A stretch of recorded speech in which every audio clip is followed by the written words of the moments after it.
민수기 14장 36절부터 45절까지 돌아가면서 한 절씩 읽겠습니다.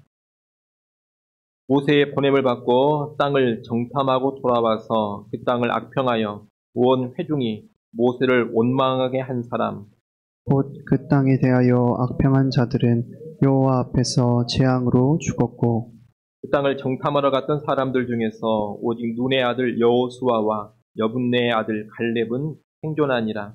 모세가 이 말로 이스라엘 모든 자손에게 알림해 백성이 크게 슬퍼하여 아침에 일찍이 일어나 산 꼭대기로 올라가며 이르되, 보소서 우리가 여기 있나이다. 우리가 여호와께서 허락하신 곳으로 올라가리니 우리가 범죄하였음이니이다.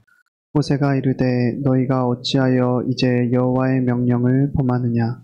이 일이 형통하지 못하리라. 여호와께서 너희 중에 계시지 아니하니 올라가지 말라. 너희의 대적 앞에서 패할까 하노라. 아말렉인과 가나안인이 너희 앞에 있으니 너희가 그 칼에 망하리라. 너희가 여호와를 배반하였으니 여호와께서 너희와 함께하지 아니하시리라 하나. 그들이 그래도 산 꼭대기로 올라갔고 여호와의 언약궤와 모세는 진영을 떠나지 아니하였더라. 아말렉인과 산간지대에 거주하는 가나안인이 내려와 그들을 무찌르고 호르마까지 이르렀더라. 아멘. 이스라엘 백성들은 가나안을 정탐하고 돌아온 정탐꾼들의 부정적인 보고를 듣고서 모세를 원망하고 나아가 하나님을 불신하면서 가나안 땅 정복하기를 포기했습니다. 하나님은 모세와 아론에게 이 패여간 백성을 향한 심판의 말씀을 주십니다. 이 백성은 가나안 땅에 들어가지 못하고 광야에서 40년간 방랑을 하다가 또 광야에서 다 죽으리라는 심판의 말씀입니다. 다만 이 백성의 자녀들 20세 이하의 사람들은 40년간 방랑을 하기는 하지만 그 뒤에 가나안 땅에 들어가리라고 말씀을 하셨습니다. 오늘 본문은 이 심판 선언 앞에서 이스라엘 백성이 보여준 반응을 기록하고 있습니다. 일단 하나님께서는 백성을 원망으로 이끈 주동자들인 10명의 정탐꾼들에게 즉각적인 죽음의 심판을 내리셨습니다.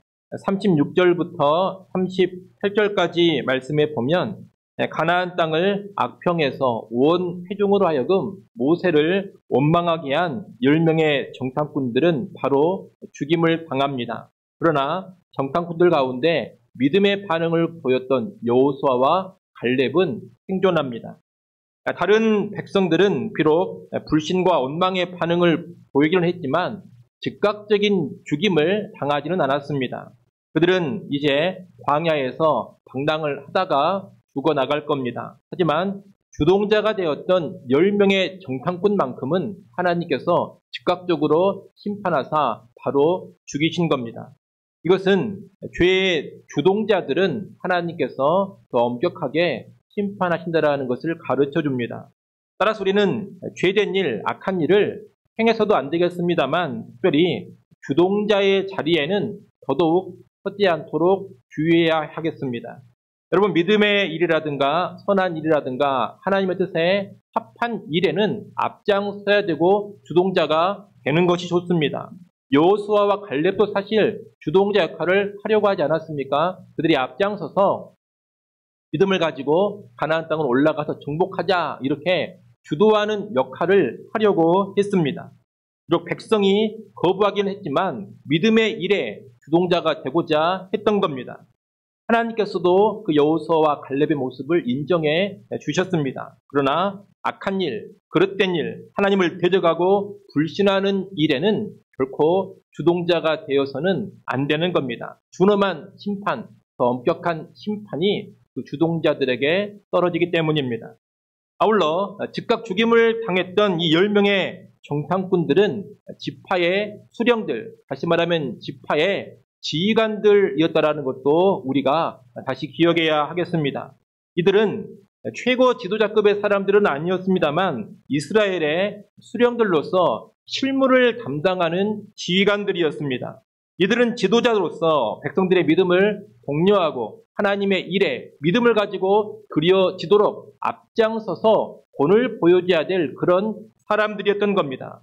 그런데 이들이 오히려 불신을 조장하면서 백성들로 하여금 하나님을 원망하게 만들고 하나님께서 허락하신 가나안 땅을 정복하지 못하는 길로 백성을 끌고 가버렸던 겁니다. 하나님께서 이 지휘관들, 지도자들의 책임을 또한 엄히 물으신 겁니다. 성도들은 지도자들의 말과 행동에 의해서 아주 커다란 영향을 받곤 합니다. 지도자의 말과 행동으로 인해서 성도들은 믿음을 갖고 하나님 앞에 바로 서기도 하고 반대로 믿음을 잃어버리고 하나님을 떠날 수도 있는 겁니다. 중요한 자리를 지도자들이 맡고 있는 겁니다. 그래서 하나님께서도 특별히 지도자들을 향해서 그 책임을 엄히 물으신다라는 것을 우리는 알아야 합니다. 그렇기 때문에 여러분, 교회의 지도자의 자리는 쉽게 생각하고 앉을 자리가 아니라는 것을 기억하셔야 됩니다. 오히려 교회 지도자의 자리, 중직자의 자리는 두려움으로 감당을 해야 될 자리입니다. 믿음이 없으면 지도자가 될 생각, 중직자가 될 생각을 아예 하지를 말아야 합니다. 그리고 지도의 자리에 앉게 된다면 믿음으로 살고 믿음으로 성도들의 본이 되고 믿음으로 교회를 이끌고자 해야 합니다. 조금이라도 성도들에게 부정적인 영향을 주지 않도록 철저히 깨어 있어야 하는 겁니다. 그래야지 책망을 듣지 않고 준엄한 징벌 아래 떨어지지 않을 겁니다. 지도자의 자리에 있는 분들은 이것을 잘 기억하면서 언제나 여호와를 향한 경외감으로 그리고 두렵고 떨림으로 그 지도자의 자리, 중직자의 직분을 잘 감당해 가시기를 바랍니다. 이렇게 10명의 정탐꾼들은 그 자리에서 죽임을 당하고 모세는 이제 백성들에게 하나님이 주신 심판의 말씀을 전합니다. 곧 20대 이상의 백성들은 40년간 광야에서 방랑하다 죽을 것이고 그 자녀들은 방랑 후에 가나안 땅에 들어가게 될 것이다라는 그 말씀을 전한 겁니다. 이 심판의 말씀을 듣고서 백성들은 크게 슬퍼합니다. 여러분 39절 말씀을 한번 읽어보십시오. 39절 말씀 읽습니다.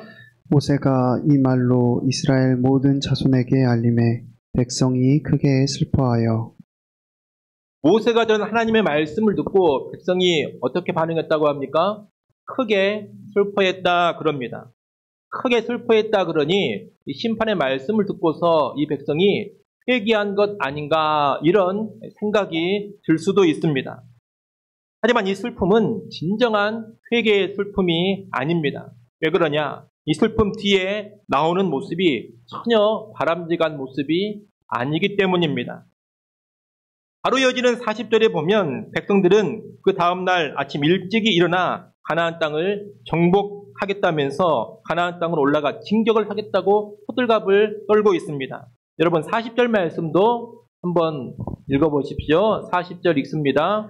아침에 일찍이 일어나 산 꼭대기로 올라가며 이르되 보소서 우리가 여기 있나이다. 우리가 여호와께서 허락하신 곳으로 올라가리니 우리가 범죄하였음이니이다. 백성은 우리가 범죄했습니다 그러면서 산 꼭대기로 올라가려고 합니다. 여기서 말하는 산은 호르산으로 보이는데 이 호르산은 가나안 땅 남쪽의 경계를 이루고 있는 산입니다. 이 호르산에는 아말렉 사람과 가나안 사람들이 거주하고 있었는데 이스라엘 백성은 지금 이 산으로 올라가서 이들을 치면서 가나안 땅 정복 전쟁을 시작하겠다는 겁니다. 얼핏 보면 범죄한 일에 대한 참회하는 행동으로 보입니다. 크게 슬퍼하면서 그 다음날 아침 일찍 일어나 전에 하나님이 명령하셨던 가나안 땅을 정복하겠다 이렇게 나서고 있으니 뭔가 돌이킨 것처럼 보이는 겁니다. 하지만 이것은 인간적인 행동일 뿐입니다. 지금 이스라엘 백성들이 왜 이러고 있느냐? 자기들의 죄에 대해서 하나님의 심판이 선언되니 이런 행동을 통해서라도 뭔가 잘못을 만회해 보려고 이런 행동을 하고 있는 겁니다. 그런데 이것은 하나님의 말씀, 하나님의 뜻과는 전혀 상관이 없는 자기들만의 열심입니다. 달리 말하면 자기들의 고집스러운 모습에 지나지 않는 겁니다. 여러분 하나님께서는 이미 이 백성을 향해 민수기 14장 25절에서 어떤 명령을 주셨느냐? 너희는 내일 돌이켜 홍해 길을 따라 광야로 들어가라. 그렇게 명령을 주셨습니다. 이미 하나님의 명령이 떨어졌다는 겁니다. 그런데 이들은 광야로 들어가라는 이 하나님의 명령을 무시해 버립니다. 자기들 멋대로 이제 가나안 땅으로 들어가서 싸우겠다고 합니다. 열심은 있어 보입니다. 아침 일찍 일어나서 이러고 있으니 상당한 열심으로 보이는 겁니다. 또 전에 하나님께서 가나안 땅을 정복하라 그런 말씀도 주셨기 때문에 하나님 말씀대로 하려는 그런 열심으로 보이기도 합니다. 그러나 앞에서 말씀드린 것처럼 이것은 자기 딴의 열심일 뿐입니다. 이들을 보면서 모세가 만류합니다. 41절에 보면 모세는 너희가 왜 여호와의 명령을 범하느냐 이렇게 꾸짖습니다. 너희에게는 가나안 땅을 주지 않을 테니 광야로 들어가라. 그 하나님의 명령이 이미 떨어졌습니다. 그런데 그 명령을 무시해버리고 자기들 멋대로 지금 가나안 땅으로 진격해 들어가겠다고 하니 이것은 여호와의 명령을 거역하는 일이라고 모세가 경고를 하는 겁니다. 전에는 가나안 땅을 정복하라 그 명령을 거역하더니 이제는 광야로 들어가라는 명령을 거역하고 있습니다. 이런 불순종이 형통할 리가 없습니다. 그래서 모세는 이 일이 형통하지 못하리라 그럽니다. 이어 42절 43절에서는 여호와께서 너희와 함께 하시지 않으니 대적들에게 패하고 그들의 칼에 망하리라고 아주 강력하게 경고를 합니다. 그런데 이 강력한 경고의 말을 듣고서도 이스라엘 백성은 어떻게 하느냐? 44절 말씀을 한번 읽어보십시오. 44절 읽습니다. 그들이 그래도 산 꼭대기로 올라갔고 여호와의 언약궤와 모세는 진영을 떠나지 아니하였더라.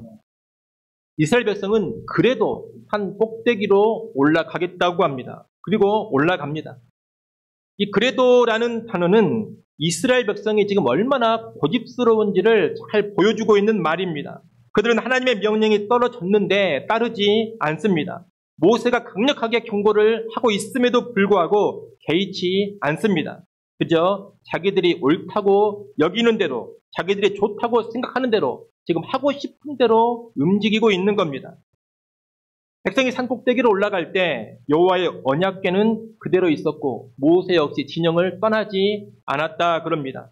이것은 여호와께서 가나안 땅을 향해 진격하는 이스라엘 백성과 함께 하시지 않는다라는 것을 명백히 보여주고 있는 겁니다. 그런데 이스라엘 백성들은 그것을 뻔히 보고 있습니다. 언약궤가 움직이지 않습니다. 하나님이 세우신 지도자 모세도 움직이지 않고 있습니다. 그것을 뻔히 보면서도 자기들 멋대로 가나안 땅을 향해 진격해 들어간 겁니다. 그 결과가 무엇입니까? 백성이 진격에 들어갔을 때 아말렉인과 산간지대에 거주하는 가나안 사람들이 내려와서 그들을 격퇴시켜 버렸습니다. 이스라엘은 패배합니다. 그리고 호르마까지 쫓겨옵니다. 이 호르마는 이스라엘이 진치고 있는 이스라엘 진영이 있는 가데스 바네아 근처의 한 장소입니다. 이스라엘 진영을 떠나서 가나안 땅으로 진격에 올라간 백성이 가데스 바네아 인근까지 다시 쫓겨온 겁니다. 진영을 떠나서 적진으로 쳐들어간 백성이 자기들 진영까지 다시 쫓겨온 것은 이 패배가 아주 커다란 패배였음을 의미합니다. 아마 전쟁에서 크게 패배하고 이렇게 쫓겨오기까지 하는 과정에서 많은 백성이 죽어나갔을 겁니다. 여러분 오늘 본문의 이스라엘 백성을 보면 얼핏 보면 회개한 것처럼 보입니다. 이들은 심판 선언의 말씀을 듣고서 크게 슬퍼했습니다. 그냥 슬퍼한 것이 아닙니다. 크게 슬퍼했다고 합니다. 가나안 정복을 포기해서 심판을 받았는데 이제 가나안 땅을 처음에 하나님이 말씀하신 대로 정복하겠다면서 진격해 들어갑니다. 이런 모습을 보면 회개한 것 아닌가 이런 생각이 드는 겁니다. 하지만 이것은 회개가 아닙니다. 왜 회개가 아닙니까? 여전히 자기 중심적으로 자기들 생각대로만 움직이고 있기 때문입니다. 한마디로 하나님 말씀 앞에 분비하고 하나님 중심으로 순종하려는 모습이 이들에게 전혀 없는 겁니다. 이스라엘 백성은 하나님 말씀을 듣지 않고 있습니다. 자기들 하고 싶은 대로만 하려고 합니다. 그러니 39절에서 보여주는 이 슬픔은 참된 회개의 슬픔이 아닙니다. 그들은 하나님을 불신하고 불순종했던 그들의 죄, 그들의 악함 그 자체로 인해서 슬퍼하는 것이 아닙니다. 그저 광야에서 방랑하게 됐다는 그 사실이 슬픈 겁니다. 하나님 앞에서 범죄하고 그릇 행한 자기들의 죄를 슬퍼하는 것이 아닙니다. 자기들이 겪게 될 현실의 고통이 슬플 뿐입니다. 40절에서 우리가 범죄하였나이다 하는 것도 진정한 회개의 심령으로 죄를 고백하고 뉘우치는 것이 아닙니다. 그저 입술의 말, 형식적인 진술에 지나지 않는 겁니다. 여러분이 죄라는 것은 그 핵심이 어디에 있느냐? 이 죄라는 것의 핵심은 자기 중심성입니다. 하나님의 뜻, 하나님의 말씀이 있음에도 불구하고 그것을 무시해버리고 자기 중심으로만 살아가는 것. 때로는 표면적으로는 하나님 말씀을 순종하는 것처럼 보이지만 그 이면에는 철저하게 자기 중심성이 강하게 도사리고 있는 것. 여러분 이것이 죄의 핵심입니다. 그래서 이 죄라는 것은 때로 말씀에 순종하는 듯한 모습을 보이고 있으면서도 얼마든지 나타날 수가 있는 겁니다. 어떨 때 그렇게 되는 겁니까? 철저하게 자기 중심으로 살아가고 있으면서 자기 중심성은 절대로 포기하지 않으면서도 외적으로 말씀을 순종하는 그런 양상을 보인다면 이것은 사실 순종이 아니라는 겁니다. 그것은 순종을 가장한 죄에 지나지 않습니다. 여러분 죄의 핵심을 잘 알아야 됩니다. 외적으로 말씀대로 하느냐 하지 않느냐 이것보다 더 중요한 것은 자기 중심성을 고수하느냐 고수하지 않느냐 이겁니다. 자기 중심성을 계속 고집하고 있으면 그것은 외적인 양상과 상관없이 죄인 겁니다. 그런데 이스라엘 백성들은 우리가 범죄했습니다 그러면서도 여전히 자기 고집대로만 나아갑니다. 범죄하였나이다 하면서 지금 주시는 말씀은 무시해버리고 그 전에 주신 말씀이 마음에 드니까 이때는 그 말씀 붙잡고 살겠다고 나서는 겁니다. 한마디로 자기 중심성을 버린 겁니까? 버리지 않은 겁니까? 버리지 않은 겁니다. 그래서 이들의 회개는 참된 회개가 아니라는 겁니다. 여러분 참된 회개는 하나님 중심의 순종으로 입증이 되는 겁니다. 슬픈 표정 짓는다고 해서 눈물 흘린다고 해서 여러분 회개가 아닙니다. 우리가 범죄했나이다 이렇게 입술로 고백한다고 해서 그것이 곧 참된 회개인 것은 아닙니다. 내 고집을 버리고 내 생각과 내 뜻을 내려놓고 하나님 앞에 겸손히 엎드리는 가운데 지금 내게 주시는 하나님의 말씀에 순종할 때 그때 진짜 회개를 한 겁니다. 하나님 중심의 순종이라는 이 열매가 없다면 그 사람은 아무리 통곡하고 아무리 입술로 회개한다 하더라도 참된 회개를 한 것이 아닙니다. 오늘 본문의 이스라엘 백성이 진짜로 회개를 하려고 했다면 가나안 땅을 정복하겠다고 자기들 멋대로 올라갈 것이 아닙니다. 오히려 하나님의 성소 앞으로 나아가서 자복하고 회개해야 했습니다. 이 백성이 진정으로 회개를 했다면 가나안 땅으로 자기들 멋대로 올라갈 것이 아니라 하나님 광야로 들어가라고 하셨는데 왜 정말 들어가야 합니까? 하나님 돌이켜주시면 안 됩니까? 이렇게 하나님께 물어야 하는 겁니다. 자기 멋대로 열심 부릴 것이 아니라는 겁니다. 그리고 지금 주신 말씀에 순종할 줄을 알아야 됩니다. 마음을 낮추고 하나님이 들어가라 하시면 일단 광야길로 들어가야 하는 겁니다. 그렇게 나가야 진짜 회개입니다. 또 그런 진짜 회개가 있을 때 하나님께서 심판 선언을 돌이켜주시기도 하는 것이고 심판 중에도 새로운 은혜를 내려주시기도 하는 겁니다. 그런데 이 백성은 전혀 그러지를 않습니다. 이들은 징계를 받는 중에도 하나님의 뜻을 거스릅니다.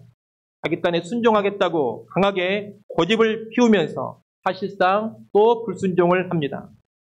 이것을 보면 이스라엘 백성이 왜 가나안 땅에 들어갈 축복을 상실해버리고 40년간 광야 생활을 하면서 다 죽어나가야 했는지를 다시금 알게 됩니다.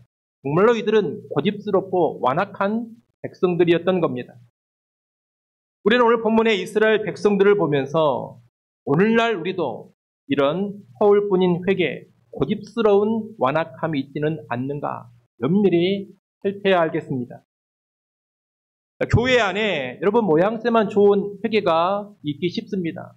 우리 신자들의 삶 가운데도 그저 형식적인 회개가 가득하기 쉽습니다.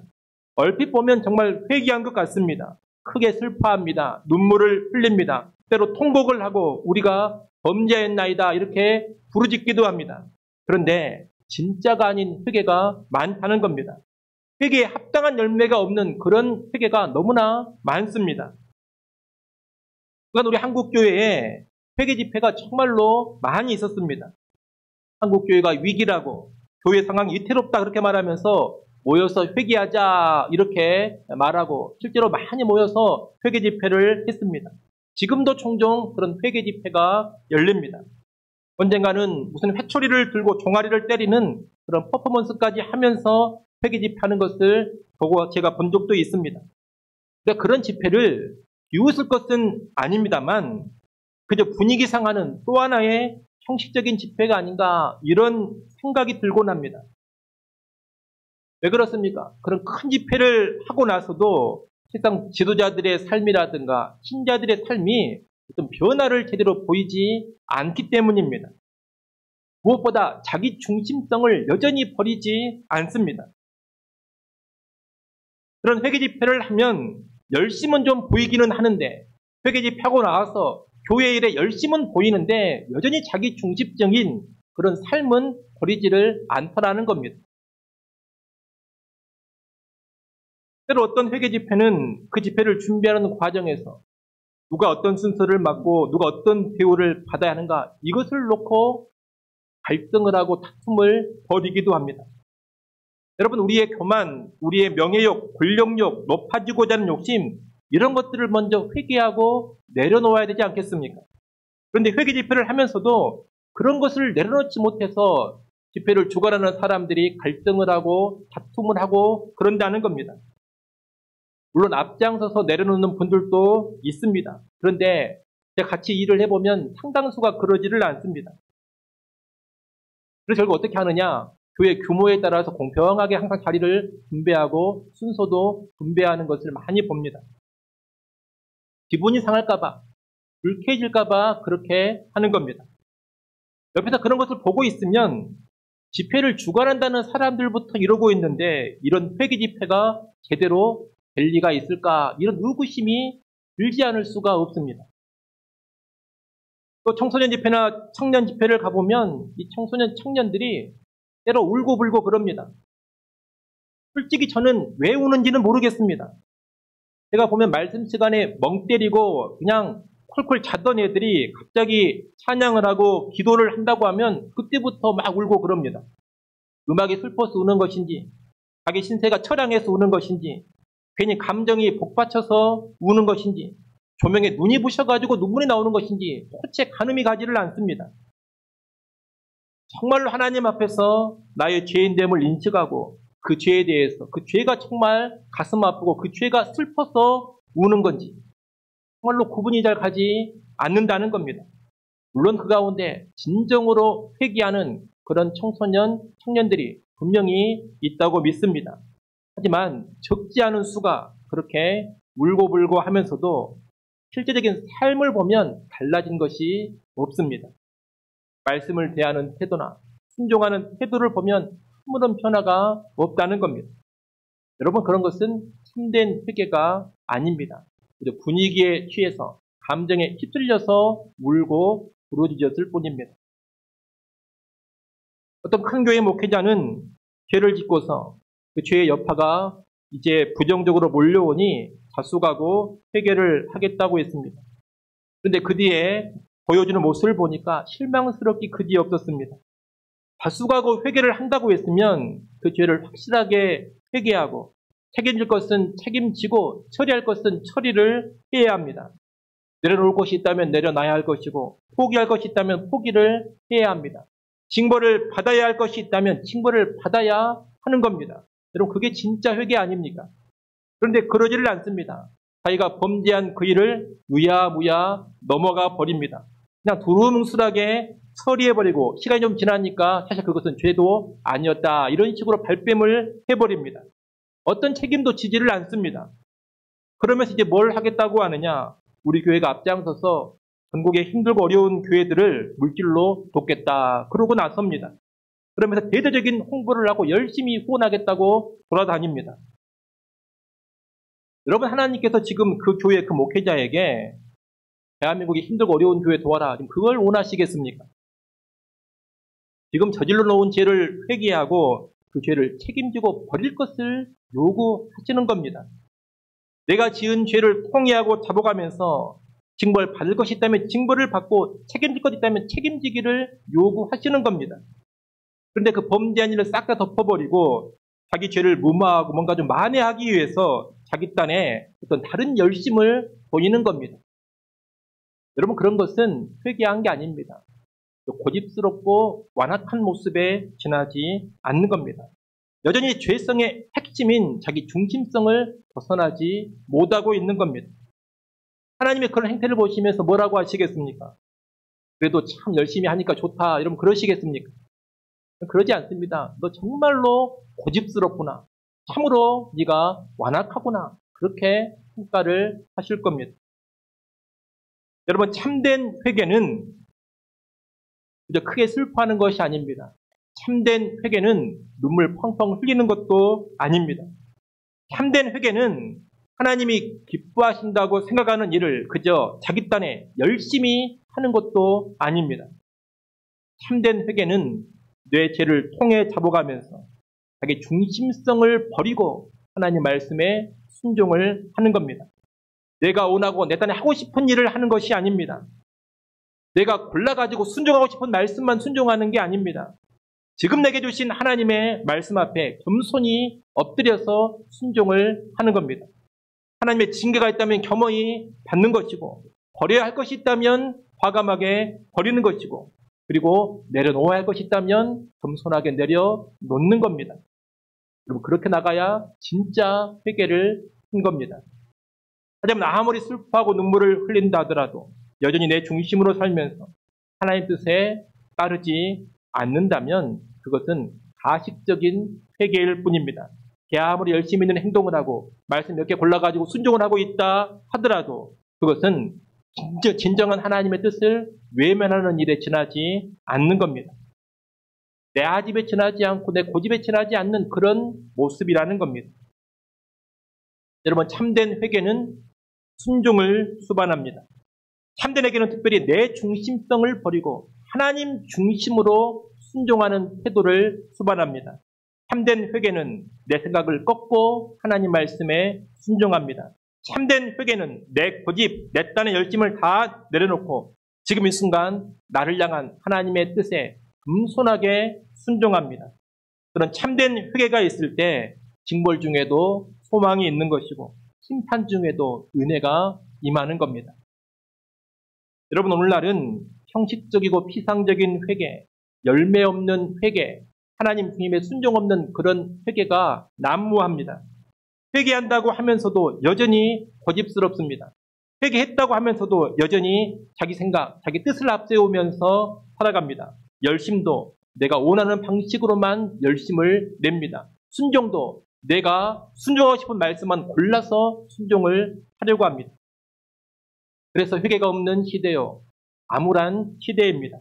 여러분, 이런 시대에 참된 회개로 하나님 앞에 서는 진짜 하나님의 백성들이 되시기를 바랍니다. 내 중심성을 버리시고 하나님 중심으로 순종하시고 하나님 중심의 열심을 보이시기를 바랍니다. 그런 참된 회개자들이 되었을 때 그런 회개자들이 있는 교회에 진정한 은혜가 임하는 것이고 그런 회개자들이 모여있는 지역에 진정한 하나님의 은혜가 임하게 될 겁니다. 아무쪼록 우리 모든 영광의 성도들은 무엇이 진짜 회개인지를 잘 아시고 가식적인 회개, 거짓된 회개는 다 버리시고 참된 회개로만 나아갈 수 있기를 간절히 축원합니다. 기도하겠습니다.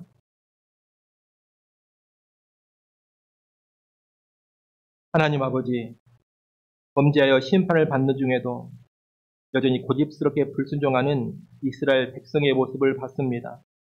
크게 슬퍼하면서도 여전히 자기 생각, 자기 고집을 따라 불순종하는 백성의 모습을 봤습니다. 이러한 모습을 오늘 우리가 크게 경계하게 하여 주옵소서. 오늘 우리에게는 참된 회개가 있기를 원합니다. 뇌 죄를 가슴 아파하며 애통하게 하시고 자기 중심성에 기반한 죄를 버리게 하시고 하나님 중심으로 하나님의 뜻에 온전히 순종하는 열매를 맺게 하여 주시옵소서. 징벌이 있다 하더라도 이런 참된 회개를 통하여서 새로운 은혜를 누려가게 하여 주시옵소서. 예수님의 이름으로 기도드리옵나이다. 아멘.